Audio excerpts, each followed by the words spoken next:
بسم الله الرحمن الرحيم بسم الله الرحمن الرحيم إن الحمد لله نحمده ونستعينه ونستغفره ونعوذ بالله من شرور أنفسنا ومن سيئات أعمالنا من يهده الله فلا مضل له ومن يضلل فلا هادي له وأشهد أن لا إله إلا الله وحده لا شريك له وأشهد أن محمدا عبده ورسوله. On va commencer, Inch'Allah, aujourd'hui une risala de Cheikh Abdelrahman al-Sa'di. Donc j'ai écourté l'introduction parce qu'on va déjà lire celle de Cheikh dans le livre. Donc le livre il porte sur l'iman. Donc Cheikh il dit, Rahimahullah, Bismillahirrahmanirrahim, Alhamdulillahi alladhi gharasa shajarat al-iman fi qulubi ibadihi al-akhyar. Donc il dit, la louange est à Allah qui a planté l'arbre de la foi dans le cœur de ses serviteurs, des meilleurs de ses serviteurs.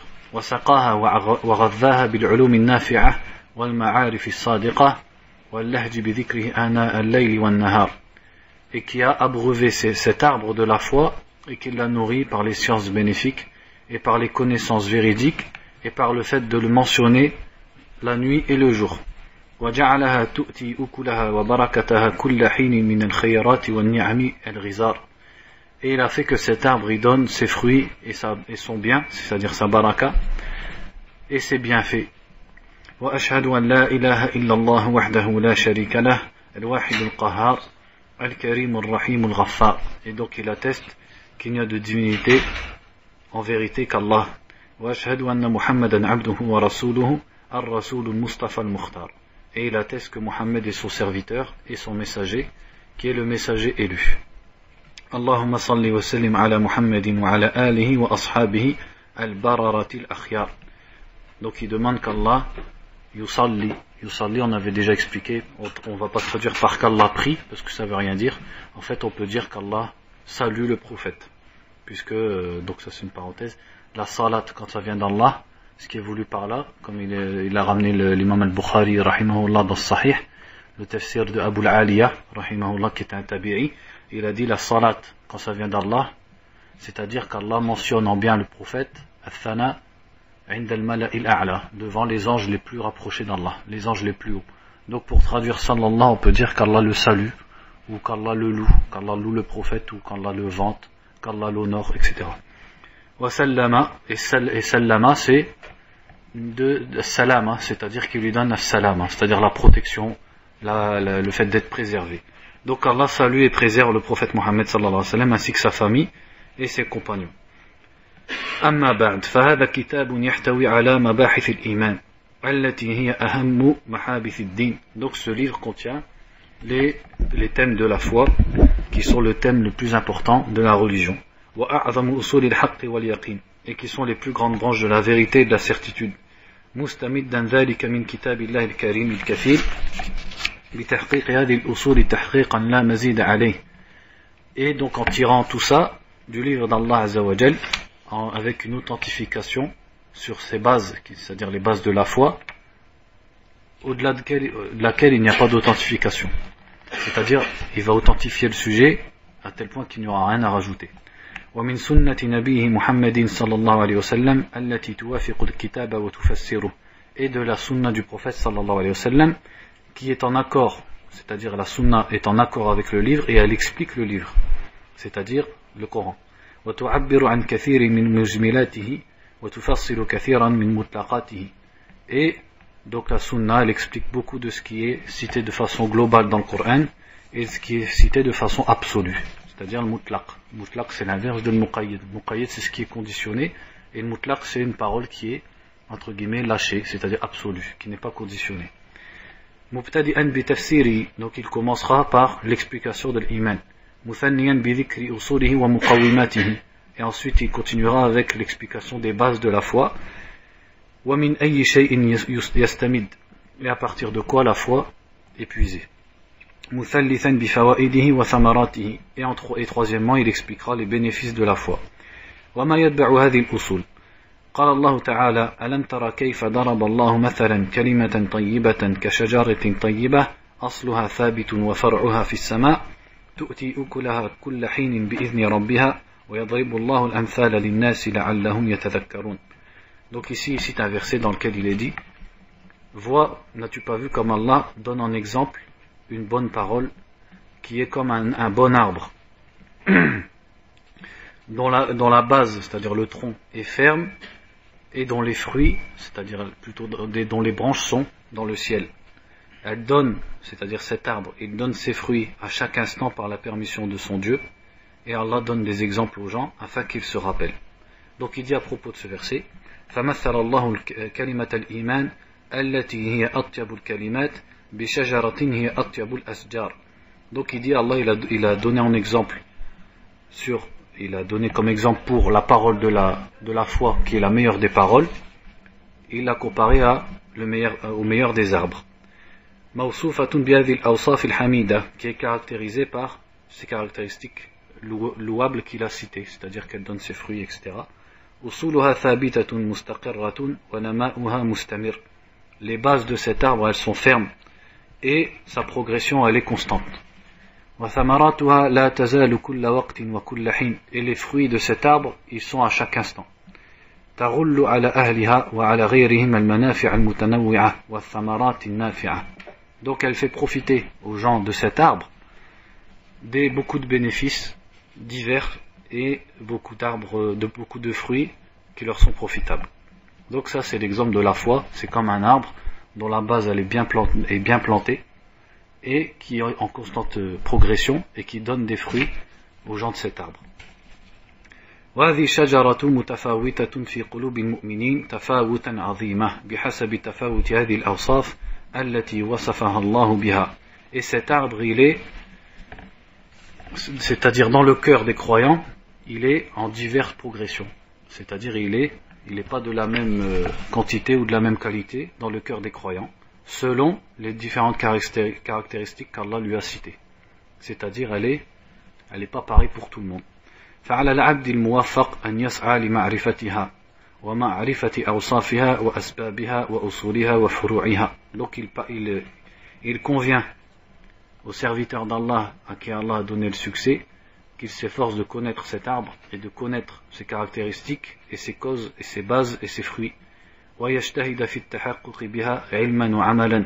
Et qu'il fasse des efforts pour réaliser concrètement cet arbre, donc c'est-à-dire cette foi, par sa science et par ses actes. فإن نصيبه من الخير والفلاح والسعادة العاجلة والآجلة بحسب نصيبه من هذه الشجرة. Puisque sa réussite, sa part de réussite, ici-bas et dans l'au-delà, ne sera qu'en fonction de sa part qu'il a pris de cette foi, c'est-à-dire de cet arbre. Donc ça c'est l'introduction du shir. Donc pour commencer il dit al-fasl al-awwal fi hadd al-iman wa tafsirihi, le premier chapitre sur al-hadd, c'est-à-dire entre guillemets les limites, c'est-à-dire la définition de la foi. حدود الأشياء وتفسيرها الذي يوضحها تتقدم أحكامها فإن الحكم على الأشياء فرع عن تصورها. Donc il dit avant de connaître les statuts d'une chose, il faut connaître son explication. فمن حكم على أمر من الأمور قبل أن يحيط علمه بتفسيره ويتصوره تصورا يميزه عن غيره أخطأ خطأ فاحشا. Donc celui qui juge une chose avant qu'il n'en ait science et qu'il connaisse concrètement cette chose et son explication et qu'il se l'imagine concrètement à tel point qu'il puisse distinguer cette chose des autres, il va faire des erreurs quand il va se prononcer sur cette chose. Donc avant de parler de la foi, c'est-à-dire il faut connaître son explication et sa définition. Donc il dit Amma haddul imani wa tafsiruhu. Donc l'explication de la foi et sa définition. فهو التصديق الجازم والاعتراف التام بجميع ما أمر الله ورسوله بالإيمان به والانقياد ظاهرا وباطنا. Il dit c'est التصديق الجازم. تصديق ça vient du verbe صدق qui veut dire déclarer quelque chose comme étant vrai, croire à quelque chose. C'est-à-dire par exemple je te dis quelque chose et toi tu me dis une information et toi tu dis j'y crois. Ça s'appelle tasdiq. Tu crois à une information. Donc c'est tasdiq, donc la croyance ferme. Et le fait de reconnaître de façon complète tout ce qu'Allah et son prophète nous ont ordonné d'y avoir foi. Et aussi le fait de se soumettre. C'est le fait de se conditionner, de se soumettre en apparence et en cachet. Donc on voit que la foi, déjà dans la définition, elle comporte à la fois tasdiq, c'est le fait de croire, simplement croire à l'information, et ce qui est suivi de ça, ce qui est l'inqiyad, c'est-à-dire le fait de, après avoir cru, de se soumettre. Donc c'est pas simplement le fait de croire, c'est quelque chose en plus. Et déjà dans le mot iman, ça c'est moi qui le dis, c'est pas dans le livre, le mot iman dans la langue arabe, sans parler de la religion, il veut pas simplement dire at-tasdiq, c'est-à-dire croire à quelque chose. Il signifie plus que ça, il signifie croire avec une certaine sérénité. C'est-à-dire que je te dis une information et toi tu y crois en étant serein de cette information, d'une croyance qui va te pousser à agir conformément à cette information. Ça, on peut le profiter du livre Al-Iman de Cheikh al-Islam ibn Taymiyyah, rahimahullah. C'est-à-dire que déjà dans la langue arabe, Al-Iman, c'est pas simplement tasdiq, mais c'est Al-Iqrar. Al-Iqrar, c'est le fait d'accepter, pas seulement croire à une information, mais carrément de l'accepter. C'est-à-dire, il y a quelque chose en plus. C'est croire à cette information et en être satisfait et l'accepter et être serein de cette information. Donc là, il dit que la foi, c'est le fait de croire fermement et de reconnaître tout ce qu'Allah et son prophète nous ont ordonné, c'est-à-dire les choses auxquelles ils nous ont ordonné de croire, et la soumission en apparent et en caché. Donc il explique en disant فَهُوَ تَصْدِيقُ الْقَلْبِ وَاعْتِقَادُهُ الْمُتَضَمِّنُ لِأَعْمَالِ الْقُلُوبِ وَأَعْمَالِ الْبَدَنِ. Il dit donc c'est le fait de croire avec le cœur et cette croyance qui implique les actions du cœur et les actions du corps. Et ça implique وَذَلِكَ شَامِلٌ لِلْقِيَامِ بِالدِّينِ كُلِّهِ, et ça comporte et ça enveloppe le fait d'appliquer toute la religion. ولهذا كان الأئمة والسلف يقولون الإيمان قول القلب واللسان وعمل القلب واللسان والجوارح. C'est pour ça que les imams et les anciens, as-salaf, disaient l'iman, donc la foi, c'est une parole du cœur et de la langue, et c'est une action du cœur, de la langue et du corps, c'est-à-dire des membres.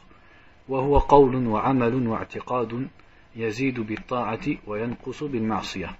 Donc la foi, elle est composée d'actes, de paroles, d'actes, de croyances. Elle augmente par l'obéissance et elle baisse par la désobéissance à Allah Azza wa Jalla. فهو يشمل عقائد الإيمان وأخلاقه وأعماله.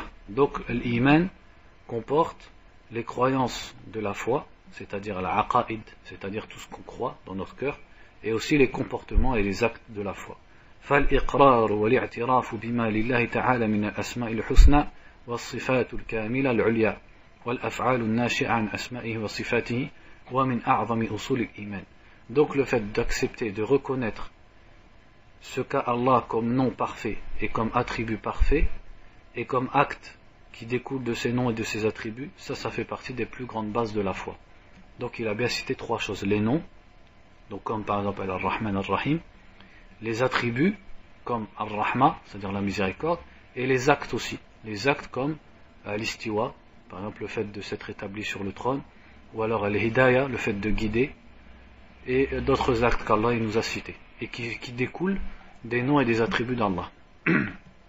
Donc ça, il dit, ça fait partie des plus grandes branches de la foi. وكذلك الاعتراف بما لله من الحقوق الخاصة وهو التأله والتعبد لله ظاهرا وباطنا من أصول الإيمان. Et aussi le fait de reconnaître ce qui appartient à Allah comme droit spécifique, qui est at-ta'alluh. Qu'est-ce que ça veut dire at-ta'alluh? C'est le fait de déclarer, d'adorer Allah. C'est comme at-ta'abbud, puisque le verbe alaha et abada en arabe c'est deux synonymes. Donc at-ta'alluh c'est comme ta'abbud, c'est-à-dire l'adoration. Faire d'Allah ta divinité, c'est-à-dire la divinité que tu vas adorer.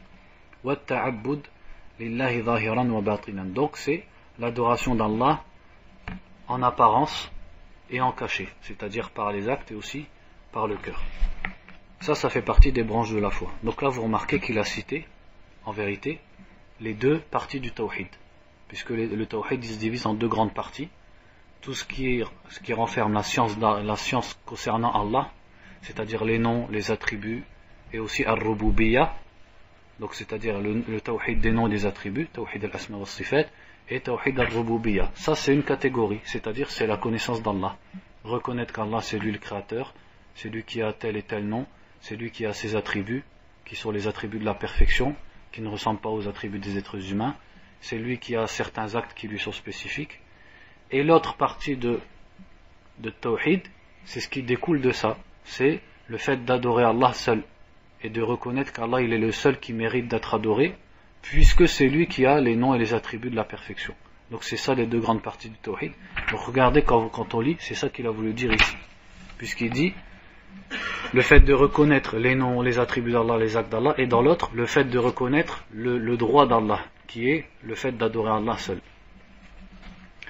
والاعتراف بما أخبر الله به عن ملائكته وجنوده والموجودات السابقة واللاحقة والإخبار باليوم الآخر كل هذا من أصول الإيمان. Et aussi reconnaître tout ce dont Allah nous a informé à propos de ses anges et de ses armées et de tout ce qui existe et ce qui existait auparavant et ce qui existera plus tard et toutes les informations qui concernent le jour du jugement. Tout ça, ça fait partie des bases de l'iman, de la foi.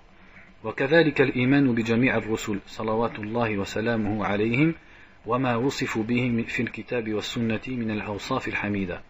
Et aussi la foi à tous les messagers et aussi toutes les caractéristiques des messagers qui ont été cités dans le Coran et dans la Sunna.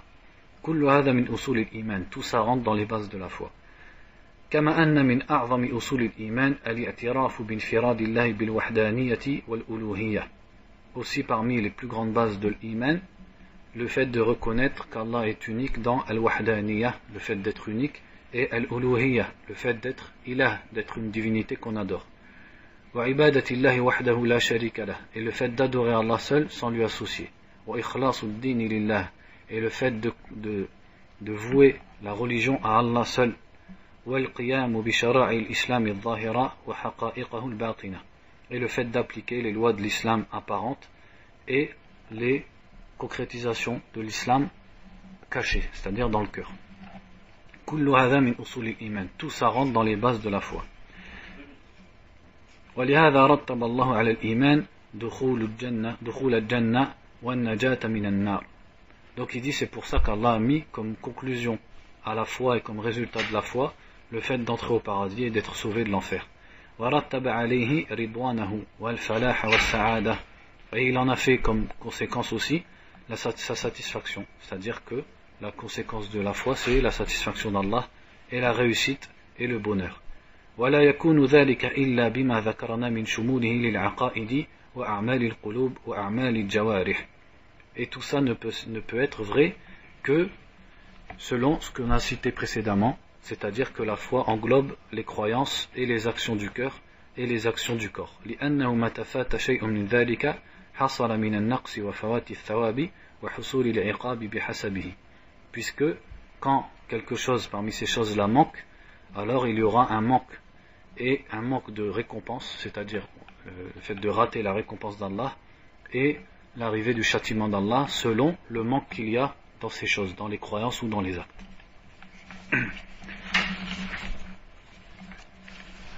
Ensuite il dit بل أخبر الله تعالى أن الإيمان المطلق تنال به أرفع المقامات في الدنيا وأعلى المنازل في الآخرة فقال تعالى والذين آمنوا بالله ورسله أولئك هم الصديقون.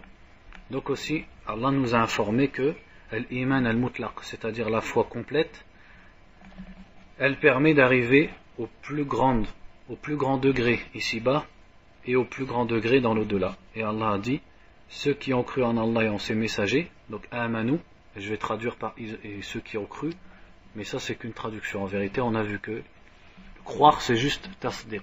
Mais l'iman, si on voulait traduire l'iman, qu'est-ce qu'on dirait? On dirait ceux qui ont eu foi ou ceux qui ont vraiment, ça englobe la pratique, la foi du cœur, ça englobe tout. Mais en français, on est obligé de traduire par la croyance. Donc ceux qui ont cru en Allah et à ses messagers, ou alors ceux qui ont eu la foi en Allah et en son messager, ceux-là sont as-siddiqun, c'est-à-dire les véridiques. Cheikh dit was-siddiqun hum a'la al-khalqi darajatan ba'da darajati al-anbiya fi ad-dunya wa fi manazil al-akhirah. Wa akhbara fi hadhihi al-aya anna man haqqaqa al-iman bihi wa bi rusulihi nala hadhihi ad-daraja. Il dit as-siddiqun, les véridiques, ce sont les gens parmi les créatures les plus élevés en degré après les prophètes ici-bas et dans l'au-delà. Et donc dans ce verset il nous a informé que celui qui réalise la foi, qu'est-ce qui veut dire haqqaqa al-iman, c'est-à-dire il a atteint la foi complète, alors celui-là, celui qui réalise la foi en Allah et en ses messagers, il atteint ce degré, le degré de Siddiq, c'est-à-dire il aura le degré qui est en dessous des degrés des prophètes. ويفسر ذلك يوضحه ما ثبت في الصحيحين عنه صلى الله عليه وسلم قال إن أهل الجنة لا يتراءون أهل الغرف في الجنة كما تراءون الكوكب الشرقي أو الغربي في الأفق لتفاضل ما بينهم فقالوا يا رسول الله تلك منازل الأنبياء لا يبلغها غيرهم قال بلى والذي نفسي بيده رجال آمنوا بالله وصدقوا المرسلين. Donc il dit, ce qui explique cela et qui nous le rend plus clair, c'est un hadith qui est dans le Bukhari et Muslim, dans lequel le prophète sallallahu alayhi wa sallam a dit, les gens du paradis, ils verront les gens qui sont dans les pièces au-dessus d'eux au paradis, comme vous voyez les étoiles à l'est ou à l'ouest. C'est-à-dire ils les voient très loin au-dessus d'eux, puisque à cause de la différence qu'il y a entre eux, c'est-à-dire le mérite que ceux-là ont sur ceux qui sont en dessous. Donc ils ont dit au messager d'Allah, ça ce sont les places des prophètes, personne d'autre ne peut les atteindre. Il a dit non, par celui qui a mon âme dans sa main, ce sont des hommes qui ont cru en Allah et qui ont saddaqu, c'est-à-dire qui ont cru au messager. Donc qui ont eu iman, c'est pas simplement avoir cru dans le sens ils ont dit que c'était vrai, c'est qu'ils ont accompli l'iman. Donc il dit wa imanuhum billah wa tasdiquhum lil mursalin fi zahirihim wa batinihim. Il dit donc, Cheikh Al-Sa'di, il dit leur foi en Allah et le fait de croire aux prophètes, aux messagers, c'est dans leur extérieur et leur intérieur. Fi aqaidihim wa akhlaqihim wa a'malihim, dans leurs croyances, dans leurs comportements et dans leurs actes. Wa fi kamali ta'atihim lillahi wa li rusuli, et dans le fait d'obéir complètement à Allah et à son messager. Fa qiyamuhum bi hadhihi al-umuri bihi yatahaqqaqu imanuhum billah wa tasdiquhum lil mursalin. Donc le fait d'avoir accompli toutes ces choses réalise leur foi en Allah et concrétise leur foi en Allah et leur croyance aux messagers. وقد أمر الله في كتابه بهذا الإيمان العام الشامل وما يتبعه من الانقياد والاستسلام وأثنى على ما قام به فقال في أعظم آيات الإيمان قولوا آمنا بالله وما أنزل إلينا وما أنزل إلى إبراهيم وإسماعيل وإسحاق ويعقوب والأسباط وما أوتي موسى وعيسى وما أوتي النبيون من ربهم لا نفرق بين أحد منهم ونحن له مسلمون. Il dit, Allah nous a ordonné dans son livre de croire à cette foi globale et tout ce qui suit cette foi parmi la soumission à Allah et l'obéissance, et il a vanté et loué ceux qui font ça.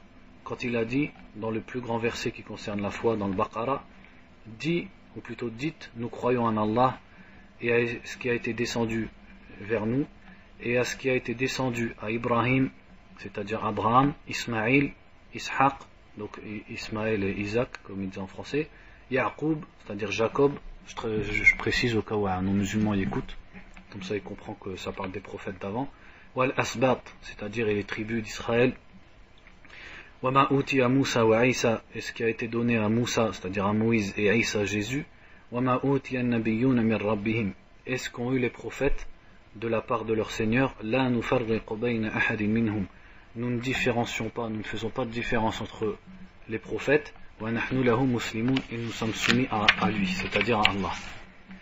فأمر الله عباده بالإيمان بجميع هذه الأصول العظيمة. Donc Allah il a ordonné à ses créatures de croire, c'est-à-dire l'iman, d'avoir foi à toutes ces bases, ces grandes bases de la foi, والإيمان الشامل بكل كتاب أنزله الله, et de croire et d'avoir une foi qui englobe tout livre qu'Allah a descendu. وبكل رسول أرسله الله وبالإخلاص والاستسلام والانقياد له وحده بقوله ونحن له مسلمون. Et le fait d'avoir foi à tout messager qu'Allah a envoyé, donc il a dit donc les livres, les messagers, et aussi l'ikhlas. L'ikhlas, c'est-à-dire vouer son culte exclusivement à Allah, et l'istislam et l'inqiyad, c'est-à-dire la soumission et le conditionnement à ce qu'Allah nous a ordonné, quand il a dit à la fin du verset wa nahnu lahu muslimun, et nous lui sommes soumis. Donc il a ordonné dans ce verset plusieurs bases de la foi.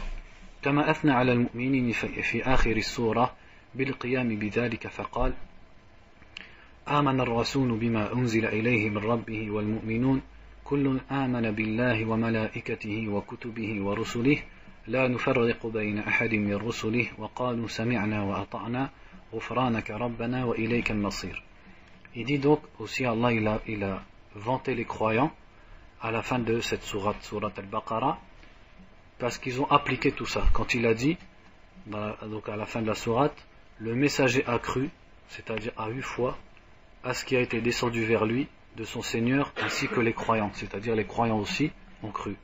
Chacun a cru en Allah, en ses anges, en ses livres, en ses messagers, et on dit nous ne faisons pas de différence entre ces messagers, et ils ont dit nous avons entendu et nous avons obéi, nous te demandons ton pardon ô notre Seigneur, et c'est vers toi que sera la destinée.